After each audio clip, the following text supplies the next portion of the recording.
Assalamu alaikum everyone. Alhamdulillah Rabbil Alameen. Wassalatu wassalamu ala Sayyidina Muhammad wa ala alihi wa sahbihi ajma'in. Rabbi shrah li sadri wa yassir li amri wa hlul 'uqdatam min lisani yafqahu qawli. Welcome back guys to the winter 2021 semester at the University of Michigan Dearborn. The University of Michigan Dearborn MSA is going to continue our Jummah reminder series for winter 2021 inshallah. They're going to be uploaded every Friday. Watch out for them on our YouTube channel. Today's reminder that I'm going to be doing is going to be on a multitude of topics which you could put together and we can possibly make a video on it. Today's video is going to be on wisdom, time management, and productivity.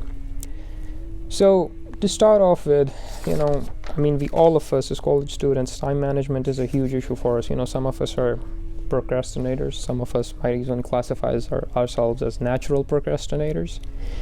So, hopefully my reminder does some good to you guys, and obviously at the same time allows you guys to serve the deen and establish a connection with Allah subhanahu wa ta'ala. Because at the end of the day, we gotta understand one thing. First off, we gotta have a value for time. Time takes no prisoners. Time is wishes. Whether we're studying, we're sleeping, we're standing, whatever we're doing, time is going to continue to go on. We're going to continue to get older. Time is not going to stop for us. Time is not going to stop for anything. Time is going to keep going on. If we do not use time productively, it will waste us. This is the connection with time is one that is talked a lot about in Islam.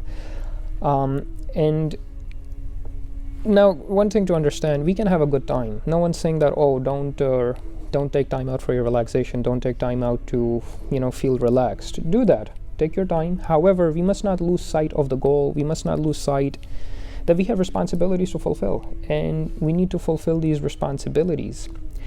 Any good that we will do with our time, it's going to benefit us. Any good that we do, the good actions we do can be sadqa jariyah, and they're going to continue to help us long after we're done doing those actions. And they continue to help us, benefit us, even after we move over to the hereafter. So what are some of the ways? I understand there's the problems that people have with being, procrastinators. I personally myself suffer from procrastination a lot.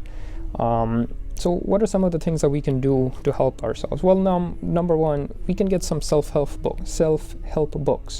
And we got to develop this understanding within us and train ourselves and discipline ourselves that, time does not stand still.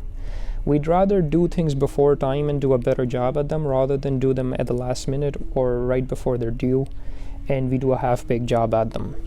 Another way, this one might not sound as this might sound confusing because we normally think, why do I go to the masjid? Why should I be spending time doing good things other than studying? Why shouldn't I just keep studying? Because that is the right way to spend our time, right? But see, at the end of the day, one thing that we gotta understand is that time is in the hands of God. We give some time to God. We give time to God. God will open time up for us.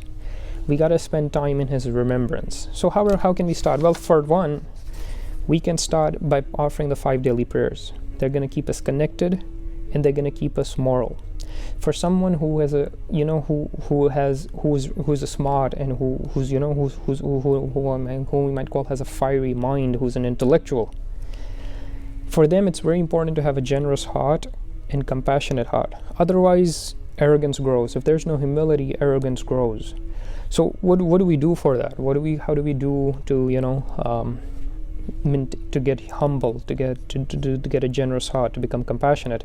Well, we got to do zikr. We got to do dhikr of Allah subhanahu wa ta'ala. We got to spend time.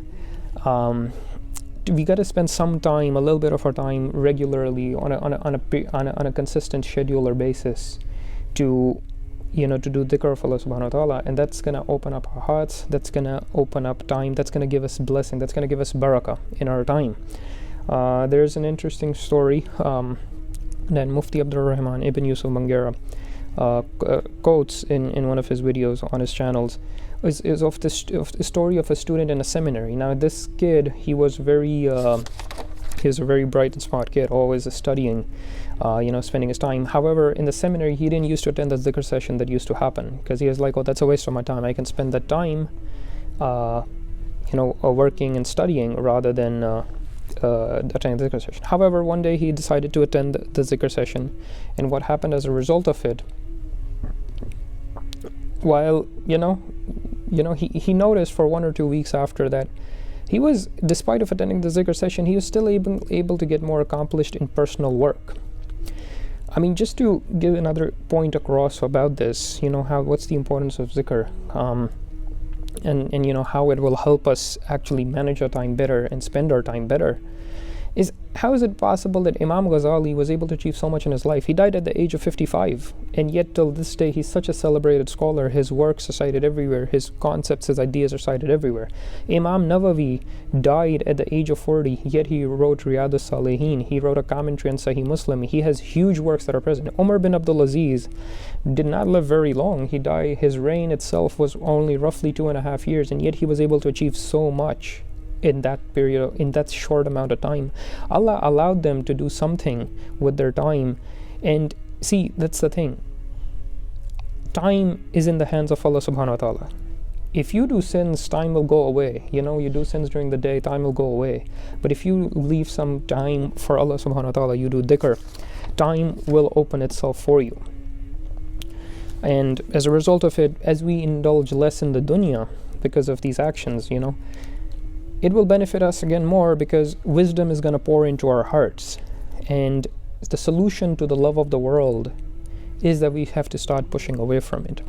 And how do we do that? Well, we have to start giving sadaqah, we do more zikr. And Allah wants us to take this first step. As we take this first step, He's going to take the love away of the dunya from us, and we're going to move away from the dunya, and we're actually going to be able to be better with our time and leave a legacy behind. So that's all from a short reminder for now. Jazakallah khair to all of you for listening and coming in. Please like, comment, subscribe. I hope this initial reminder that I do as an introduction to our Jummah Reminder series helps you guys throughout the rest of the semester, helps you guys develop, focus more on your studies, and continue to become better Muslims. So Jazakallah khair, and Assalamu alaikum.